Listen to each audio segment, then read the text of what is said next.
નમસ્કાર દોસ્તો, આજે આપણે ધોરણ 6ની સ્વાધ્યાય પોથીના ભાગ 4ની અંદર આપણને સંસ્કૃત વિષયનો જે પાઠ નંબર 9 આપેલો છે સમયઃ, તેનું સચોટ અને સંપૂર્ણ સોલ્યુશન આપણે આ વિડીયોની અંદર જોવાના છે.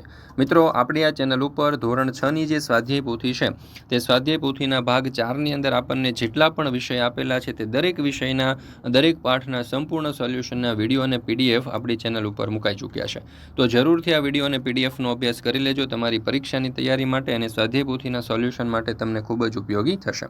ચાલો દોસ્તો, તો શરૂ કરીએ આપણે ધોરણ 6 સ્વાધ્યાય પોથી, એમાં જે સંસ્કૃત વિષય પાઠ નંબર 9 સમયઃ. તો મિત્રો, અહીંયા તમે જોઈ શકો છો કે સ્વાધ્યાય પોથીના દરેક પાઠના સોલ્યુશનના વિડીયો મુકાઈ ચૂક્યા છે. પ્રશ્ન નંબર 1, આપેલા સમયને સંસ્કૃત શબ્દમાં લખો.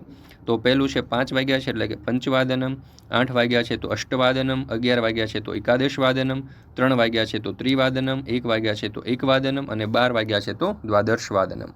મિત્રો, ધોરણ 3થી 10ની જે નવી સ્વાધ્યાય પોથી છે તે નવી સ્વાધ્યાય પોથીના દરેક પાઠના સંપૂર્ણ સોલ્યુશનના વિડીયો અને પીડીએફ આપણી ચેનલ ઉપર મુકાઈ ચૂક્યા છે.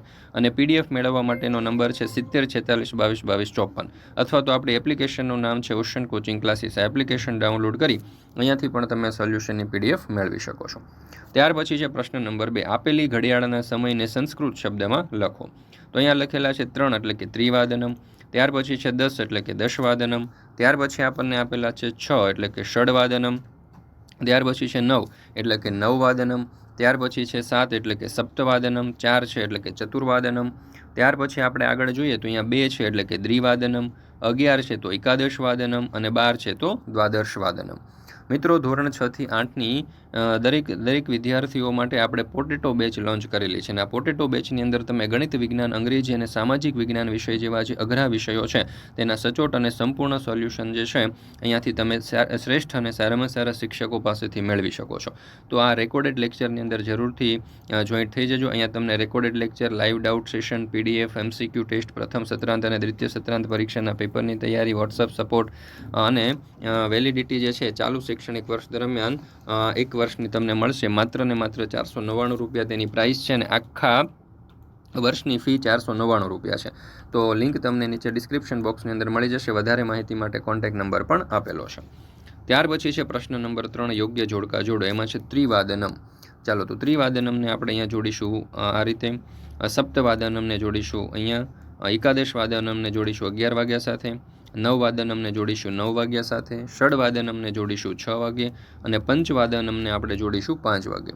મિત્રો, ધોરણ 3થી 12ની કોઈ પણ પ્રકારની પીડીએફ અને પીપીટી જો તમારે જોઈતી હોય તો એ તમને મળી જવાની છે ઓશન કોચિંગ ક્લાસીસ પરથી. જેમ કે સ્વાધ્યાય પોથીના સોલ્યુશન, સમજૂતી પ્લસ સ્વાધ્યાય, ગાલા સ્વાધ્યાય પોથી, પ્રોજેક્ટ પ્રવૃત્તિ, પ્રયોગ પોથી, ભૂગોળ પોથી, અંગ્રેજી ગ્રામર, યુનિટ ટેસ્ટ, આઈએમપી પ્રશ્નો, અસાઇનમેન્ટ કે કોઈ પણ પ્રકારના સોલ્યુશનની પીડીએફ અહીંયાથી તમને મળી જશે. વોટ્સઅપ પર પણ પીડીએફ અને પીપીટી મેળવવા માટેનો નંબર છે 7046222254. આ નંબર ઉપર તમે કોન્ટેક્ટ કરી સંપર્ક કરી અને સોલ્યુશનની પીડીએફ મેળવી શકો છો.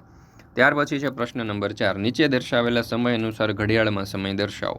અહીંયા આપણને 5 આપ્યા છે તો પંચવાદનમ, 9 છે તો નવવાદનમ, 7 છે તો સપ્તવાદનમ, ત્યાર પછી 3 છે તો ત્રિવાદનમ, 2 છે તો દ્વિવાદનમ અને 10 છે તો દશવાદનમ.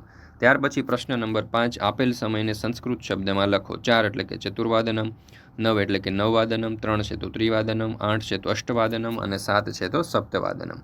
ત્યાર પછી છે પ્રશ્ન નંબર 6, આપેલ સમયને સંસ્કૃત અંકમાં લખો. પંચવાદનમ, તો આ રીતે લખી શકીએ, એકાદશવાદનમ, દ્વિવાદનમ, દ્વાદશવાદનમ અને ષડવાદનમ. આ દરેક આપણે અહીંયા ઉત્તરો લખેલા છે. ત્યાર પછી છે પ્રશ્ન નંબર 7, ઉદાહરણ અનુસાર શબ્દ સંસ્કૃત સમય લખો.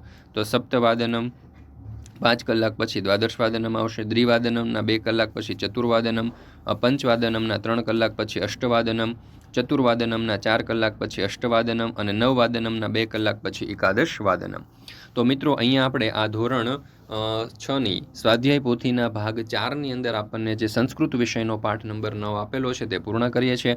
ફરી મળીશું મિત્રો આપણે ધોરણ 6ની સ્વાધ્યાય પોથીના ભાગ 4ના સંસ્કૃત વિષયના એક નવા પાઠના સચોટ અને સંપૂર્ણ સોલ્યુશન સાથે.